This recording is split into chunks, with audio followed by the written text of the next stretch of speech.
ಆತ್ಮೀಯ H16 news ವೀಕ್ಷಕರೇ, ನಾನು ನಿಮ್ಮವ MI ಅಥವಾ ಮಲ್ಲಪ್ಪ ಜ್ಯೋತಿ ಅವರು.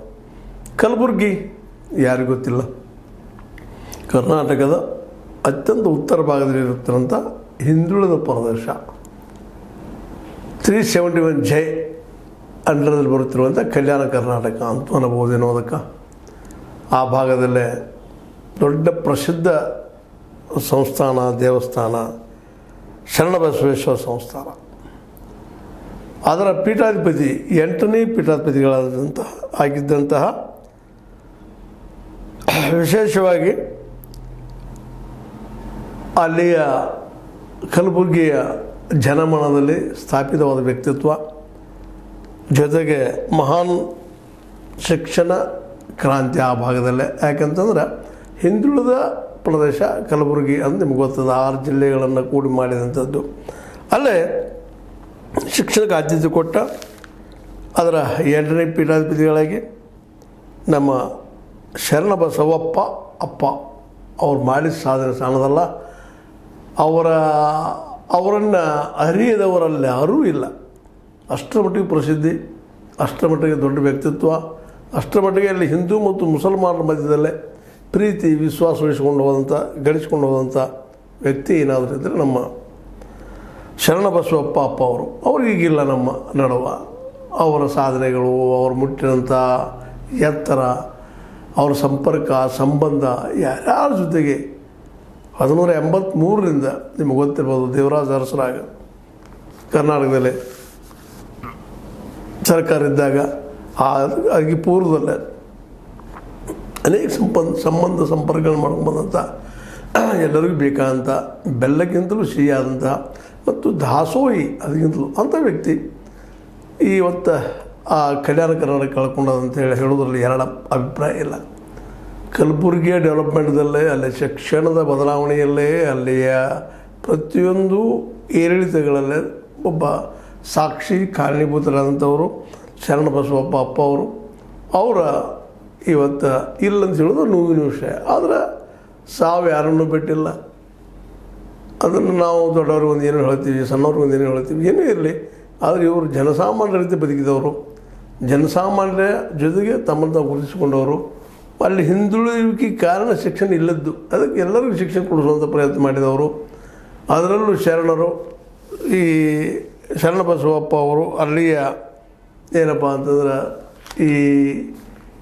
ಈ ಒಂದು ದೇವಸ್ಥಾನದ ಜೊತೆಗೆ ಆ ಮಠ ಅಥವಾ ಗುಡಿ ನಾವು ನೋಡಿದ್ರೆ, ಇವರು ಅಲ್ಲಿ ವಿಶೇಷ ಮಾಡಿದ ಕಾರ್ಯಸಾಧನೆಯನ್ನು ನೋಡಿದ್ರೆ ಯಾರಿಗಾದರೂ ಬೆರಗಾಗದೇ ಇರೋದಿಲ್ಲ ಅಂತ. ಅದರಲ್ಲೂ ಮುಖ್ಯವಾಗಿ ಅಲ್ಲಿ ಅನೇಕ ಜನ ನಡ್ಕೊಳ್ಳುವಂಥ, ಚನ್ನಬಸವೇಶ್ವರಿಗೆ ನಡ್ಕೊಳ್ಳುವಂತಹ ಒಂದು ಏನು ಜನ ಇದ್ದಾರೆ, ನಂಬಿಕೆ ಅದ ಆ ಭಾಗದಲ್ಲೇ, ಅದು ಅನನ್ಯ ಮತ್ತು ಒಂದು ಹೊಗಳಿಕೆಗೆ ಮೀರಿದ್ದು ಅಂತ. ಅಂಥ ಒಂದು ಮುಂದೆ ಧಾರ್ಮಿಕ ಕ್ಷೇತ್ರವನ್ನು ತಮ್ಮೊಂದಿಗೆ ಇಟ್ಟುಕೊಂಡು ಅದರ ಮೂಲಕ ದಾಸೋಹವನ್ನು ನಡೆಸ್ತಾ ಅನೇಕ ಬಡವರಿಗೆ, ಬಂದು ಹೋಗುವವರಿಗೆ ಅಲ್ಲಿ ಅನ್ನವನ್ನು ನೀಡುವ ಈ ಅನ್ನದಾನಿ ಬಗ್ಗೆ ಎಷ್ಟು ಮಾತಾಡಿದರೂ ಕಡಿಮೆ. ಅವರ ವೈಯಕ್ತಿಕ ಬದುಕಿನಲ್ಲೇ ವಿಶೇಷವಾಗಿ ಅವರ ಪತ್ನಿಯವರ ಹೆಸರು ದ್ರಾಕ್ಷಾಯಣಿ ಎಸ್ ಅಪ್ಪ ಮತ್ತು ಅವರ ಪುತ್ರರಾದ 9ನೇ ಪೀಠಾಧಿಪತಿ ದೊಡ್ಡಪ್ಪ ಅಪ್ಪ.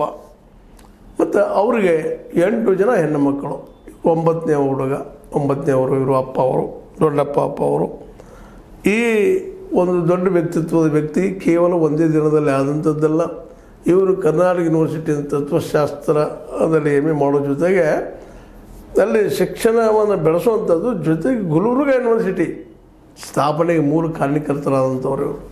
ಇದು ಗುಲ್ಬರ್ಗ ಯೂನಿವರ್ಸಿಟಿ ದೊಡ್ಡ ಯೂನಿವರ್ಸಿಟಿ ಆಗ್ಯದ, ಅಲ್ಲಿ ಏನಾದರೂ ಆಗಿದ್ರೆ ಅದಕ್ಕೆ ಕಾರಣಕರ್ತರು ಇವರು. ಹೀಗಾಗಿ ಗುಲ್ಬರ್ಗಾದಲ್ಲಿ ಅಥವಾ ಕಲಬುರಗಿಯಲ್ಲೇ ಇವರು ಮನೆ ಮಾತು, ಇವರು ಚನ್ನಬಸವೇಶ್ವರ ಫೋಟೋಗಳಿಲ್ಲದಂಥ ಗುಡಿಗಳೇ ಇಲ್ಲ, ಮನೆಗಳೇ ಇಲ್ಲ, ಅಲ್ಲಿ ಜನರು ಇವ್ರನ್ನ ಬಿಟ್ಟು ಇಲ್ಲ ಅನ್ನೋದಕ್ಕೆ ಅನೇಕ ಸಾಕ್ಷಿ ನಾವು ಕೊಡ್ಬೋದು. ಇಂಥ ಒಂದು ಪ್ರದೇಶದಲ್ಲೇ, ಹಿಂದುಳಿದ ಪ್ರದೇಶದಲ್ಲೇ ಬಂದಂಥ ನಮ್ಮ ಶರಣಬಸವಪ್ಪ ಅಪ್ಪ ಅವರು ವಿಶೇಷವಾಗಿ ಈಗ ನಿಮ್ಗೆ ಹೇಳಿದಂಗೆ ಶೈಕ್ಷಣಿಕ ಕ್ರಾಂತಿ ಮಾಡಿದ್ದ ಅವರು ಶರಣಬಸವೇಶ್ವರ ವಿಶ್ವವಿದ್ಯಾಲಯ ಸಹಿತ ಮಾಡಿದರು. ಶರಣಬಸವೇಶ್ವರ ವಿಶ್ವವಿದ್ಯಾಲಯ ಮಾಡಿದರು. ಗುಲ್ಬರ್ಗ ಯೂನಿವರ್ಸಿಟಿ ಸ್ಥಾಪನೆ ಕಾರಣಕರ್ತರು. ಜೊತೆಗೆ ಶರಣ ಬಸವೇಶ್ವರ ರೆಸಿಡೆನ್ಷಿಯಲ್ ಪಬ್ಲಿಕ್ ಸ್ಕೂಲ್ ಮಾಡಿ, ಅದರೊಂದಿಗೆ ಅಪ್ಪ ಪಬ್ಲಿಕ್ ಸ್ಕೂಲ್ ಮಾಡಿ, ಗೋದು ತಾಯಿ ಮಹಿಳಾ ಕಾಲೇಜು, ಇಂಜಿನಿಯರಿಂಗ್ ಕಾಲೇಜು, ಕಲಾ ವಾಣಿಜ್ಯ ಮತ್ತು ವಿಜ್ಞಾನ ಪದವಿಗಳ ಇವನ್ನೆಲ್ಲರೂ ಮಾಡಿದಂಥವ್ರು.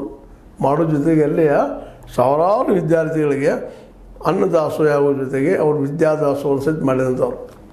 ಇಂಥವರು ಇದ್ದರೆ ಸಹಜವಾಗಿ ಆ ಭಾಗ ಯಾವುದೇ ಭಾಗದಲ್ಲಿ ನಾವು ಅಭಿವೃದ್ಧಿ ಆಗೋದ್ರಲ್ಲಿ ಎರಡು ಮಾತೇ ಇಲ್ಲ.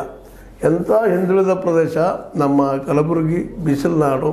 ಕಲಬುರಗಿ ಯಾರಾದರೂ ದಕ್ಷಿಣದವರು ಉದ್ಯೋಗಕ್ಕೆ ಅಥವಾ ನೌಕರಿಗೆ ಹೋಗ್ಬೇಕಂದ್ರೆ ಬೇಡಪ್ಪ ಕಲಬುರಗಿ ಅಂತಾರೆ. ಯಾಕೆ ಅಷ್ಟರ ಮಟ್ಟಿಗೆ ಹೀಟು.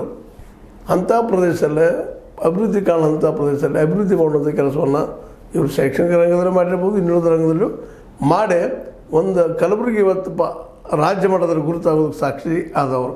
ಅದೇ ಕಾಲಕ್ಕೆ ರಾಷ್ಟ್ರ ಮಟ್ಟದಲ್ಲೂ ಸಹಿತ ಸಾಕಷ್ಟು ಹಿರಿಯರಲ್ಲಿ ಬಂದು ಹೋದಂಥವ್ರು ಇದ್ದಾರೆ. ಹೀಗಾಗಿ ಅದೊಂದು ಯಾತ್ರಾ ಕ್ಷೇತ್ರವುದು. ಜೊತೆಗೆ ಯಾತ್ರಾ ಕ್ಷೇತ್ರದ ಜೊತೆಗೆ ಅದು ಒಂದು ಸರ್ವ ಜನಾಂಗ ಕೂಡಿ ಬದುಕುವಂಥ ಊರು ಹೌದು ಅಂತ. ಅಲ್ಲಿ ಮುಸಲ್ಮಾನರು ಬಂದಿ ನವಾಜ್ ಅಂತ ದೊಡ್ಡ ಅಲ್ಲಿಯೂ ಏನಪ್ಪ ಅಂತಂದ್ರೆ ಮಸೀದಿ ಇದೆ, ಜನ ನಡ್ಕೊಳ್ತಾರೆ ಅಲ್ಲಿ ಮುಸ್ಲಿಮ್ಸು. ಇವನು ಹಿಂದೂ ಉಳಿಸೋದ್ರಲ್ಲಿ ಹೋಗ್ತಾ ಇದ್ದಾರೆ. ಇಲ್ಲೂ ಅಷ್ಟೇ ನಮ್ಮ ಚನ್ನಬಸವೇಶ್ವರ ಈ ದೇವಾಲಯಕ್ಕೆ ಅಥವಾ ಈ ಶರಣ ಬಸವೇಶ್ವರ ಸಂಸ್ಥಾನಕ್ಕೆ ಎಲ್ಲರೂ ಹಿಂದೂ ಮುಸಲ್ಮಾನ ಆದಿಯಾಗಿ ನಡ್ಕೊಳ್ತಾರೆ, ಪ್ರೀತಿಸ್ತಾರೆ, ಗೌರವಿಸ್ತಾರೆ, ಭಕ್ತಿಯಿಂದ ತಮ್ಮನ್ನು ಸಮರ್ಪಿಸ್ಕೊಳ್ತಾರೆ. ಹೀಗಾಗಿ ಈ ಕಲಬುರಗಿಯ ನೆಲಗಟ್ಟಲ್ಲಿ ವಿಚಾರ ಮಾಡಿದಾಗ, ಅಲ್ಲಿ ಹಿಂದುಳಿತನವನ್ನು ವಿಚಾರ ಮಾಡಿದಾಗ, ಈ ಸಂಸ್ಥೆ ಒಂದು ಇಲ್ಲದೆ ಹೋಗಿದ್ರೆ ಇನ್ನೂ ಎಷ್ಟು ಹಿಂದುಳಿದಿತ್ತು ಅನ್ನೋದನ್ನು ನಾವು ಜಸ್ಟ್ ಕಲ್ಪನೆ ಮಾಡೋಕ್ಕೆ ಗೊತ್ತಾಗ್ತದೆ. ಆ ಊರಲ್ಲಿಯ ಸಂಸ್ಥೆಗಳು, ಶಿಕ್ಷಣ ಸಂಸ್ಥೆಗಳು, ಜನ, ಮಕ್ಕಳು ಎಲ್ಲ ಕಡೆ ಹೋಗೋದು ಮಾಡೋದು ನೋಡಿದಾಗ ಸಹಜವಾಗಿ ಎಂಥ ಒಂದು ದೊಡ್ಡ ಸಾಧನೆಯನ್ನು ಮಾಡಿ ಹೋದ್ರಪ್ಪ ಇವರು.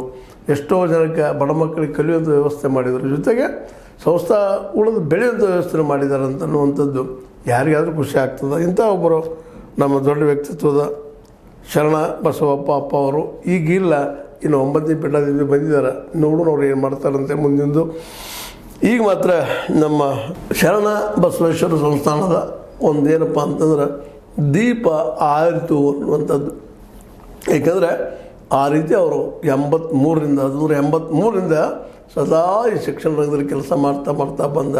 ವಿಶ್ವವಿದ್ಯಾಲಯ, ಕಾಲೇಜ, ಸ್ಕೂಲ, 1-2 ಹೇಳೋದಕ್ಕೆ ಅವೆಲ್ಲರೂ ತೆಗೆದ, ಅದರಲ್ಲೂ ಇಂಜಿನಿಯರಿಂಗ್ ಕಾಲೇಜ್ ಇದು ಮಾಡಿಕೊಂಡು, ಜೊತೆಗೆ ಇನ್ನುಳಿದ ಬೇರೆ ಬೇರೆ ಸಬ್ಜೆಕ್ಟ್ ಸಂಬಂಧಿಸಿದಂಥ ಕಾಲೇಜುಗಳನ್ನು ತೆರೆದು ಒಟ್ಟಾರೆಯಾಗಿ ಕಲಬುರಗಿಯನ್ನು ಶೈಕ್ಷಣಿಕವಾಗಿ ಒಂದು ಬಲಿಷ್ಠ ಪ್ರದೇಶ ಅನ್ನುವಂಗೆ ಗುರುತಿಸುವಲ್ಲಿ ಇವರ ಪಾತ್ರ ಭಾಳ ದೊಡ್ಡದ.